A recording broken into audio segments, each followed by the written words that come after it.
داهێنان لە هەر بوارێکدا بێت جێگای تێڕامانە بە تایبەت لە بەروبوومە خۆراکیەکان.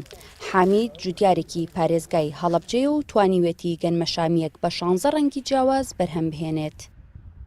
ئەم جۆرەتەوە دوو جۆرە، جۆرێکیان ڕەنگەکەی سوورە و سووربا و بەو نەوعەت ینی بە چەند ڕەنگێکی سوورە، جۆرێکی کیان تقریبان ئەتوانی بڵێ 15 بۆ 16 ڕەنگی تایە، هەموو ڕەنگەکانی تایە، پێی ئەڵەن گەنمەشامی بە عەرەبی قەوز و قوزەح یان پرکەزێڕینە بە زمانی خۆمان، وەکو تام و چێژ و ئەمانە هەر عینەن خاصێتی گەنمەشامیەکەی هەیە، بەڵام خاصێتی ئەم کە فەرقی هەیە لەگەڵ ئەوەیە کە بۆ جوانیە و بۆ زینێ و شتێکی جوان.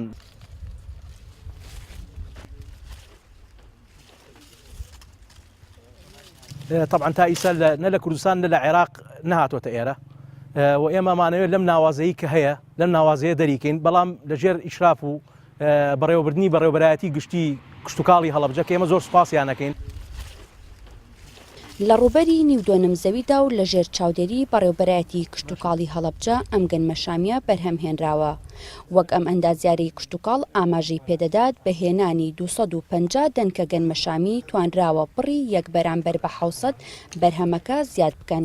ئەمەش هانیان دەدات تاوەکو بتوانن ئەم بەرهەمە کە بۆ یەکەمین جارە لە هەڵەبجەدا دەکرێت برەوی پێ بدرێت بۆ سەرجەم ناوچەکانی کوردستان.